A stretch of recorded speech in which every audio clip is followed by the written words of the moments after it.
Hello everyone and welcome back to my channel. Imagine that it's 9:30 a.m. and you are in a daily stand-up call and waiting for the manager to start the meeting. And your manager joins the call and says, "Good morning everyone. Before we start today's work, let's update the task board." So now let me share my screen and I will share the task board. So let me share my screen now, and I think my screen is shared. This is my task board. Let's suppose it is an IDE, but let's suppose this is my task board, and I am assigning 5 tasks to one of my subscriber, Bobby, because in last class I have shown what was the eligibility criteria for getting into the project. So either the people should be watched all the videos of Python playlist, or should have subscribed my channel. So yes, Bappy has subscribed my channel, so I am assigning some tasks to it. So let's say Bappy _ task. I am assigning him a 5 tasks. So 5 tasks is assigned to Bappy. So till now you have guessed what is the topic for today. It is nothing but an assignment operator, what we are going to understand in Python. So in this way, we assign any value to a variable in Python. So this is called the assignment operator in Python. Equal to is an assignment operator. And suppose at afternoon, what I have thought that we have reported some new bugs, so we thought we should give it to some other subscriber. Suppose Gaurav is my subscriber, so I want to give him all member have got 5 tasks, but new bugs have arrived and Gaurav is some senior member and I want to assign him this bugs to remove. So now how much task he has got? Initially he was having a 5 tasks, so now Gaurav will be getting initial task was Gaurav _ task is equal to 5. Initially he has got 5 tasks, but now I am adding 2 more tasks. So what I have to do? Gaurav task _ task is equal to how much? Plus 2. So what I will do? Plus is equal to 2. So now how much the task becomes? So here you have to keep in mind that we don't have to give any space between plus and equal to. So this is the syntax for adding something in the previous variable. So now how much it has become? It is a Gaurav task. If I want to see the value of this Gaurav task, so it has become now. So this is a plus equal to operator, like assignment operator. So let's for adding something, so you can either do in this way or in this way. Gaurav task is equal to Gaurav task plus 2. This will act as the same. Plus 2, plus and equal to is equal to 2, or plus equal to 2, or this way equal to Gaurav plus 2. So this will act as the same. Now again I am assigning a Gaurav task equal to 5, and again I will execute this. So now I will get the same result, Gaurav task. So it will become a 0. So see, the value of this will be plus equal to 2 and is equal to Gaurav task plus 2. So the variable plus 2 or plus equal to variable plus equal to 2 will be giving a same result. Now something like you have worked till evening and you have done some of your tasks. Like now there was 2 bugs, so Gaurav has removed that bugs and 2 bugs were removed. So how many are remaining now? Initially he was having 7 tasks to complete, but now 2 bugs he has removed. So now he will be having a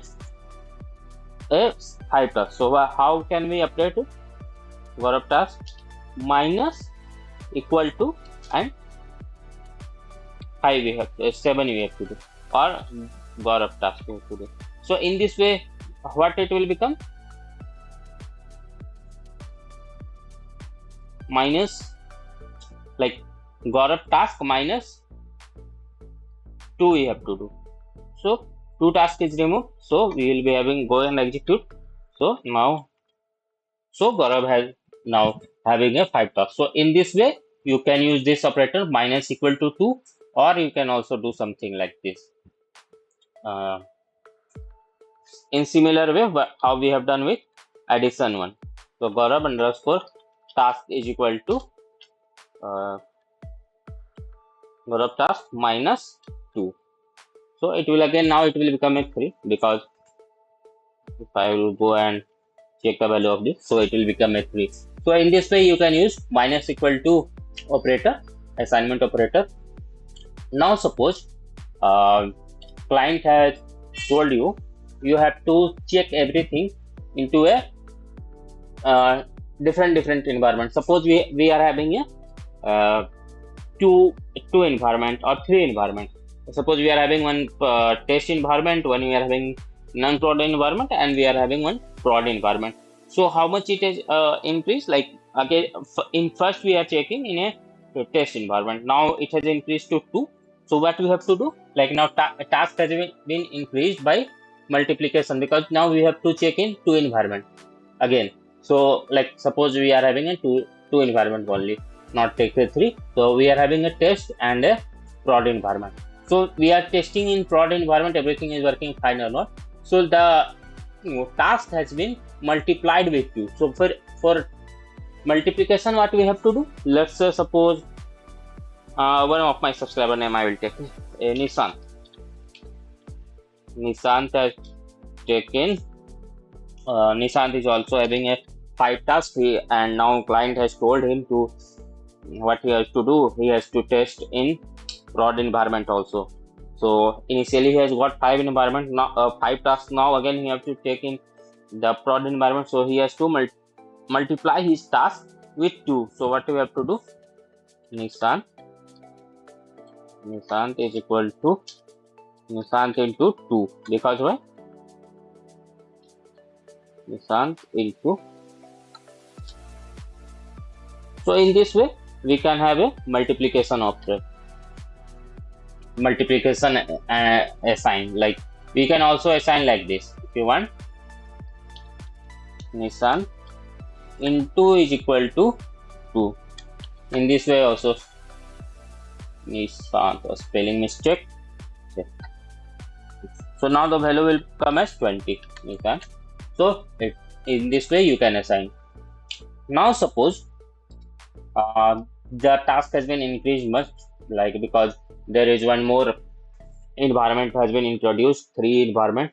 So our 2 environment is only there.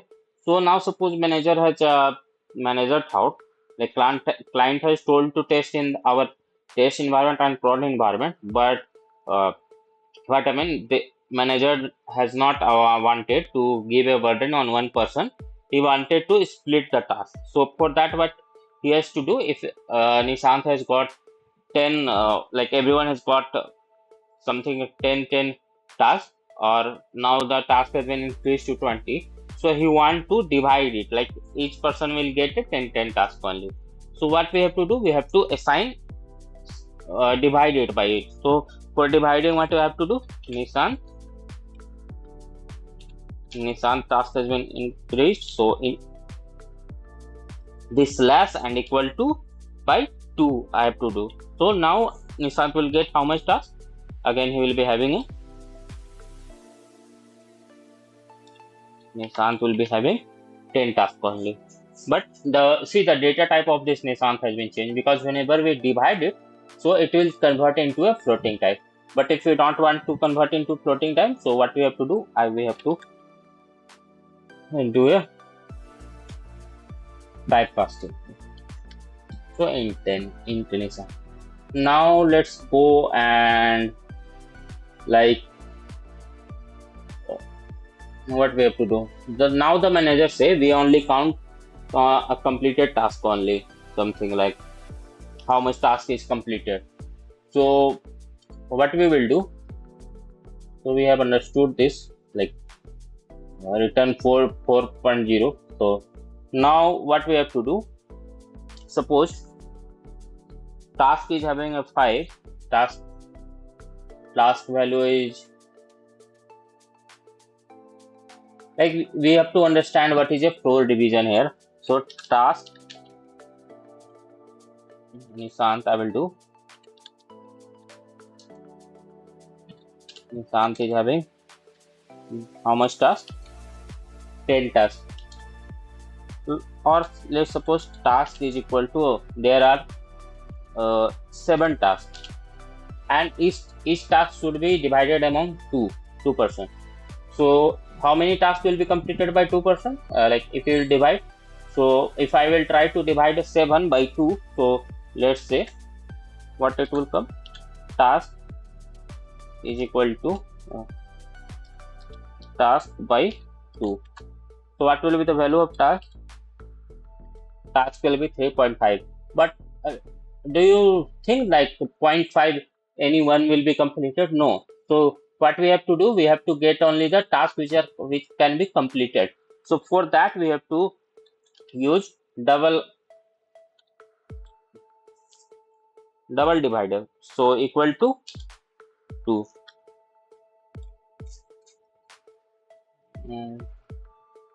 Equal to 2, and in this way the task will be divided again.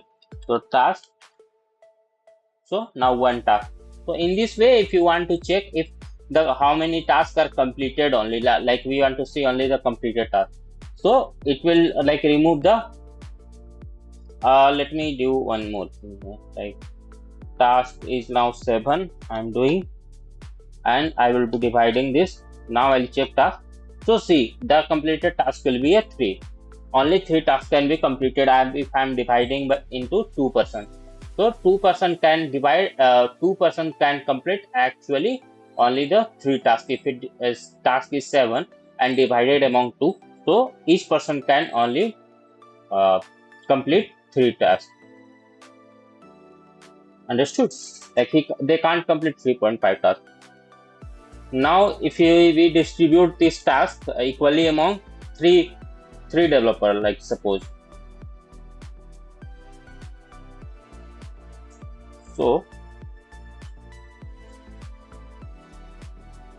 let me take a task as task is equal to, I am having a task something around 13 tasks is there, and I want to divide among 3 developers.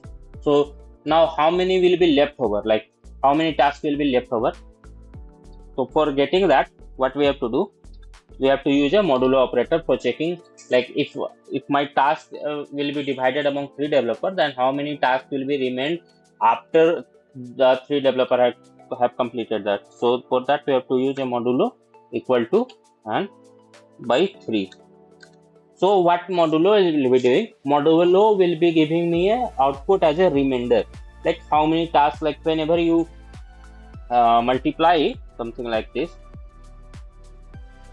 Let me suppose write. Let me write in the notepad. Or whenever you divide, so remainder will be getting how many remainder. So modulo will be giving me a remainder. So if I will give divide by 3, so task. So task is 1 will be remaining. If you will divide by 3, how? Let me open my big pen. Try to write. So see, if I am having a 13 task, so whenever you will divide among 3%, so what modulo will be doing? 3 and 3 4 are 12. So the remaining, there will be 1 task. So modulo will return you this remaining. So this remaining one is returning here. Have you understood it now? Like this, it is remaining. So moving forward, and now I will explain the different, like now what happened, I will explain a new exponential and assignment operator. So now let me take one new situation. What will happen? The client has suddenly changed the requirement, and like he is telling every task or every feature, like task is something, every task should be now expanded into multiple subtasks. Like if you have got one task to create one front page. So now the client has come with a requirement that if you are creating a home page, in that there should be a 2 button. So now the task has been increased by 2 power of 2. So for that, if you have to do a calculation, so we have to use a double asterisk. So if the task has been increasing exponentially, suppose you have to create a home page like website, and you in home page you want to create a 3 button. So now your task has been increased by 3 times, because you have to create a home page, and then you have to design 1 button, then you have to design a 2 button, then you have to again design the 3rd button. So your task has been increasing exponentially. Suppose if your client has told to add 1 more button, so your task has been increased by 4 times. So there it is increasing in an exponential manner. So suppose in this manner it is increasing in exponential, because front page you have created, and your manager has told to create 1 button and then 2 buttons. So your task has been increasing exponentially. So in this way, if you want to do exponential, so for that you have to use a double asterisk for doing an exponential. So suppose I am taking my task. I have got a task to complete. Initially I was having a 5 tasks, but now my manager or client has told to add more tasks to in that. Like I have 5 front page. I have to design a 5 web pages, and each web page should have a 2 button. So what now my task has been increased by 2. So what I have to do? Reserve asterisk is equal to 2. Now what it will do? Let's check. So it will calculate 5 into 5. So let me remove this. So here it means that Rishabh has been assigned a 5 initially. So 5 asterisk 2 means 5 of a square. So 5 of a square is equal to 25. So that we are getting like. So in this way you can do an exponential and assign the value. So I hope like you have understood this, and this is it for today. If you have any question or any doubt, you can ask me in the comment. And if you found this information helpful, then do hit that like button and subscribe to my channel. And if you want to have a one-to-one with me, so I have launched a platform, standupcoder.org. I will attach this in my description also. And see, I have added some more feature. Yesterday it was not having. You can go and chat with it also in my this is the platform where you can go to this front page, standupcoder.org, and when you will log in, you will get this navigation. So in this navigation you can go to AI chat, and you can try to ask anything. Like you can check your like how many models you want to do. So there are several various models, like GPT-5 Nano is free for you, so you can chat with me, not me, like with AI chat. And if you want to have one-to-one connect with me, then this is the option, like go to one-to-one connect, and you can book a call. So I have got my 50 subscriber yesterday, so let me show it. So for that I have like decreased the price from 100 to 50, because I have got a 50 subscriber yesterday. So I thought I should give a one-to-one connect at only 50 rupees. So if you want to do a one-to-one connect, ask anything based on tech or Python, so you can. And if you want to do some project, college project or anything, you can also connect with me. So yes, this is it for today. I hope like you are liking this Python mastery series till now. And if you haven't watched any, like you are the first one to see me, you can go and see my channel. I am doing a Python mastery series. So in that way, this is my channel. So I have created a playlist also. So the only Python series I have done here. Hello everyone. So you can go and watch this. So yes, this is it for today. I hope we will meet again tomorrow. And tomorrow I will teach with some new topic, that is identity operator, and then we will understand membership operator, bitwise operator, and moving forward we will understand many things. So yes, this is it for today, and have a good day. Thank you and happy learning. Bye bye.